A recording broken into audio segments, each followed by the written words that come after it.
Assalamualaikum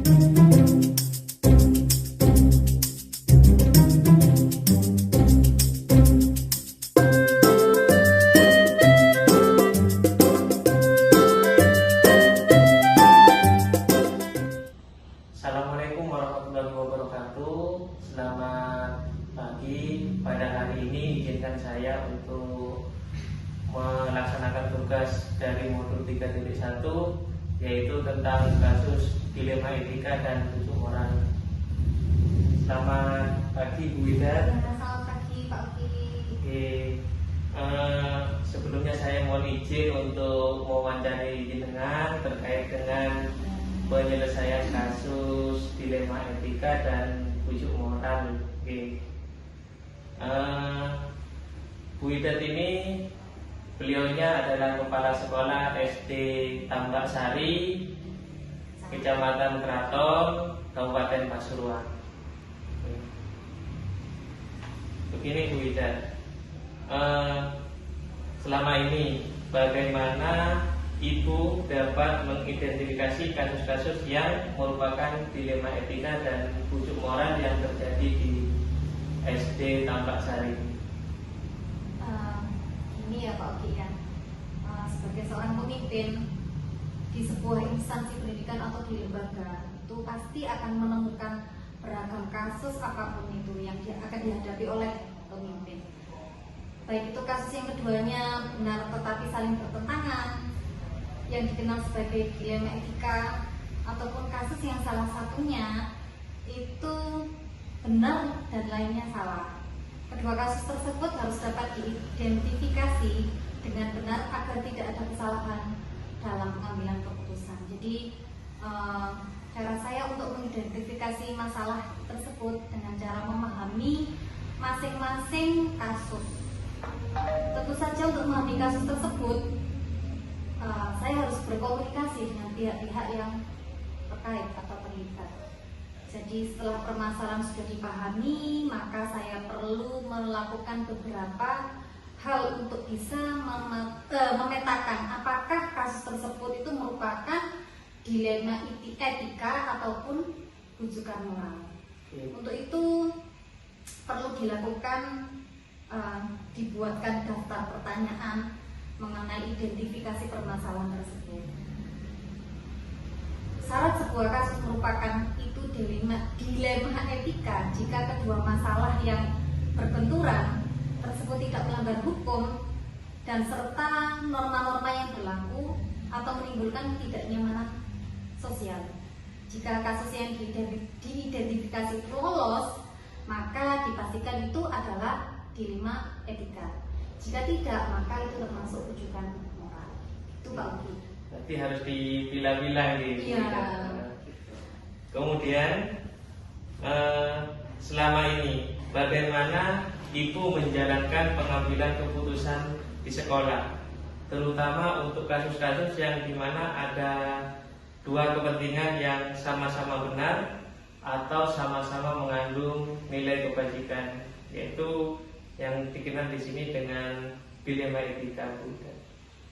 Untuk kasus dilema etika itu sendiri,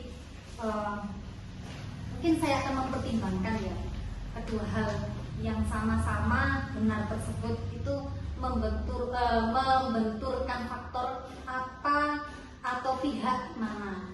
Jadi apakah kepentingan per orang itu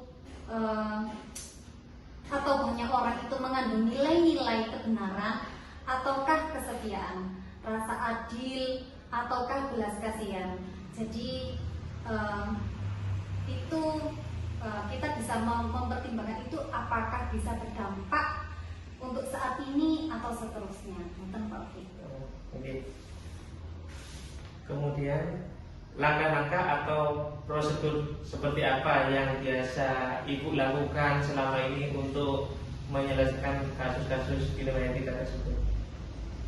Langkah-langkah atau prosedur seperti apa yang bisa saya lakukan selama ini itu dari suara hati atau nalar ya, nalar. Jadi nalar suara hati itu harus sejalan untuk memilih itu benar,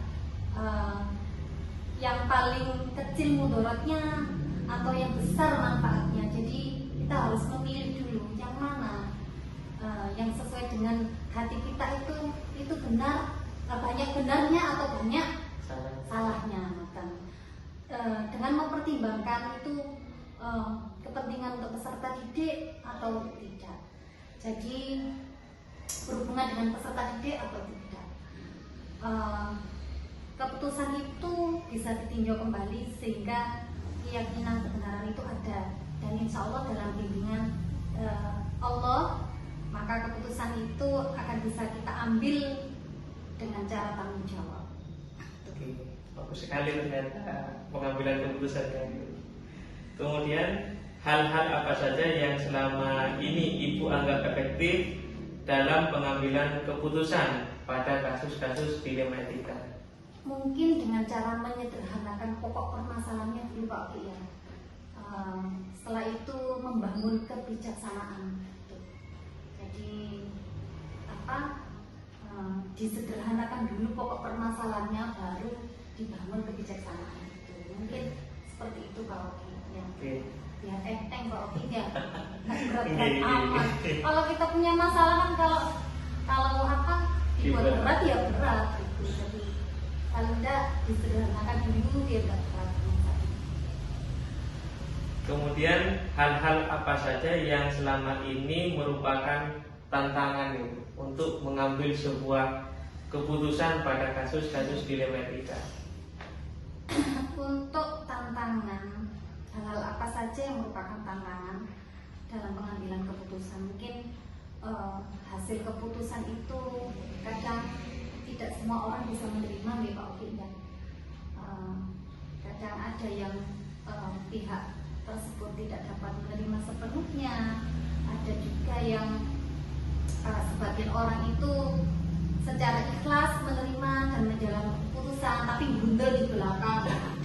Pasti ada Ya, gitu.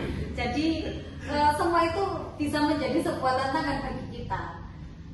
Serta kalau kita bisa menjalankan istiqomah, menjalankan keputusan itu dengan cara istiqomah, insya Allah keputusan itu bisa disepakati bersama.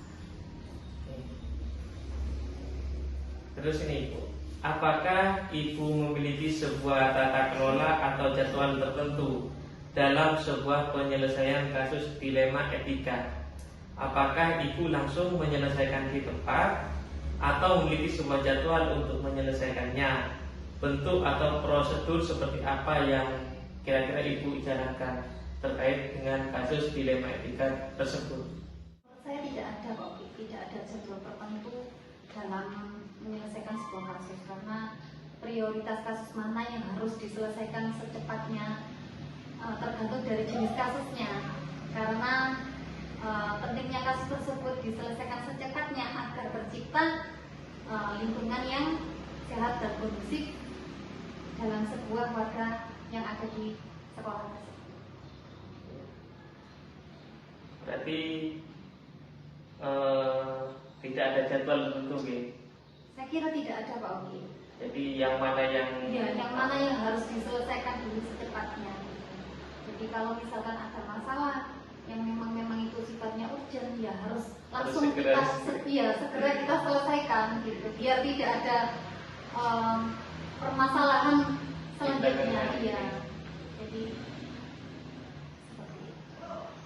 Kemudian adakah seseorang atau faktor-faktor apa yang selama ini mempermudah atau membantu Ibu dalam pengambilan keputusan dalam kasus-kasus dilema etika? Faktor-faktor yang selama ini mempermudah untuk membantu saya dalam pengambilan keputusan itu adalah membangun komunikasi yang baik dengan warga sekolah, dengan guru, dengan murid, dengan wali murid, juga dengan komite, dan mungkin juga pemerintah desa. Oke. Kemudian dari hal yang telah disampaikan, kira-kira pembelajaran apa yang dapat Ibu petik dari pengalaman Ibu dalam pengambilan keputusan dilema etika yang ada di SDN Tambak Sari. Dalam mengambil sebuah keputusan, maka mengidentifikasi jenis kasus harus bisa dilaksanakan atau dilakukan itu lebih awal dengan melakukan pengujian, lalu melakukan pengujian benar lawan benar untuk dapat menentukan paradigma apa yang akan kita pilih sehingga keputusan itu bisa diambil sesuai dengan prinsip-prinsip yang tidak merugikan siswa. Intinya untuk menjadi seorang pemimpin itu harus selalu bijaksana ya Bu. Untuk Ya, memang harus dalam tapi- pengambilan sebuah ya. keputusan. Jadi tidak langsung gerusa-gerusu Ya, betul dalam sekali. pengambilan keputusan. Oke, itu Ada saja. lagi Pak Oki? Sudah cukup Bunda. Terima kasih atas waktunya. Semoga saya tidak mengganggu waktu Ibu. Tidak Pak Oki. Oke, kalau begitu saya mohon izin pamit karena saya ada tugas lain. Terima kasih atas Sukses waktunya. selalu buat Pak Oki.